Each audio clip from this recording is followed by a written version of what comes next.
Je m'appelle Anne et j'ai 88 ans. Je m'appelle Olivier, j'ai 25 ans. Oui, alors j'ai beaucoup de mémoire parce que depuis le temps que j'étais enfant, que j'ai vécu toute la guerre à Londres sous les bombardements, que c'était pas marrant du tout. On manquait de tout, bien sûr. La nourriture était rationnée. Les gens qui se plaignent, qui ne trouvent pas de papier de toilette, je vous assure, on n'en avait pas. On n'avait pas de papier, on n'avait pas de cahier, on n'avait rien. Hein. Tout manquait. Hein. Il n'y avait pas de journaux, pas de magazine, pas de télévision. Les distractions, c'était le cinéma.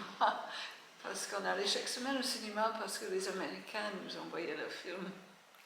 Et on écoutait la radio, bien sûr. Il fallait absolument que chaque maison ait sa radio parce que on ne savait pas du tout ce qui pouvait se passer dans le monde.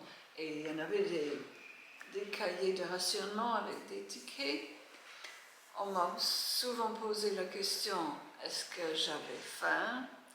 Non, j'avais pas faim, mais j'étais enfant. Et je pense que les enfants, ils peuvent manger suffisamment. Mais on avait froid quand même, on avait très froid parce qu'on ne pouvait pas chauffer beaucoup. Les chambres étaient glaciales et tout, et les abris aussi, quand il fallait aller dans les abris.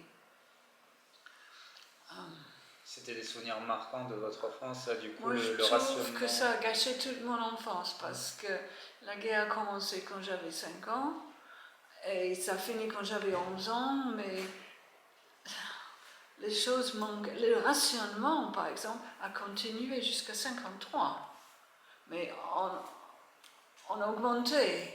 À mesure que les aliments devenaient plus disponibles, les rations augmentaient, il y en avait plus de choses. Et les prix étaient maintenus, ils étaient subventionnés pour que tout le monde puisse l'acheter. On avait des coupons, des tickets, et on annonçait lundi matin à la radio, le coupon viande cette semaine, 2 onces, ou bien le fromage, 3 onces, ou bien un œuf tous les mois, si on avait de la chance. Et ce système des tickets de rationnement, il a duré jusqu'à quand à peu près? Oh, mais je dis jusqu'à 52, 53. Oui, je suis allée en faculté en 52 et ça persistait encore à ce moment-là, oui. Mais c'était mieux, on avait plus de choses. Parce que pendant la guerre, j'étais enfant, on ne savait pas ce que c'était une orange ou une banane, on voyait des raisins, on voyait ça que dans les livres d'images. Hein. Et du coup, après, ça a été la guerre froide, vous avez grandi pendant Oui, cette période. bien sûr, oui. La guerre froide, oui, qui s'est terminée avec la chute de Berlin.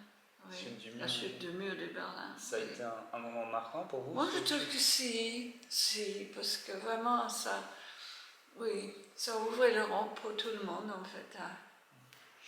Les gens ont commencé à voyager. Donc, vous dites que ça ouvrait l'Europe. Vous étiez du coup très favorable, vous, à cet élargissement vers les pays de l'Est, la Pologne? Oui, certainement. Certainement, oui. Même ici, dans ces lieux, j'ai rencontré une femme polonaise qui m'a beaucoup inspirée une fois avec ses aides sur leur mémoire. Elle dit que l'âge, en fait, c'est dans la tête. C'est surtout dans la tête. Et elle m'a beaucoup inspirée, il faut dire. Et du coup, c'était avec la chute du mur, c'était peut-être ce qui a rapproché les peuples européens qui avaient été séparés pendant tellement d'années. Oui, ma mère, elle était... Oui, c'est dommage. Elle est juste décédée la même année, mais avant. Elle est décédée en janvier, je crois, de 89. Et la mur est tombée en novembre 89. Mais c'est dommage qu'elle n'a pas vu ça, parce que ça l'aurait vraiment impressionné.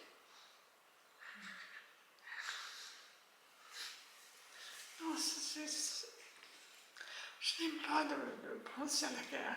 Et maintenant, on voit toutes ces destructions, ces bombardements en Ukraine. Et ça me fait quelque chose, parce que j'ai vu tout ça, non? J'ai vu tous les gravats partout, la destruction des bâtiments.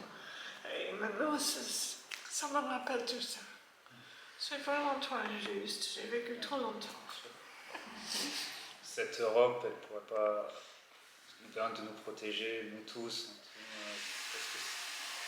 en Oui, rassemblant les j'ai peuples. trop peur que ça désagrège à nouveau. Hein. Avec ces Italiens qui voulaient partir, même la France voulait partir. Non. Je trouve que l'unité, c'est la force. Il faut rester le plus possible, les gens ensemble, n'est-ce pas?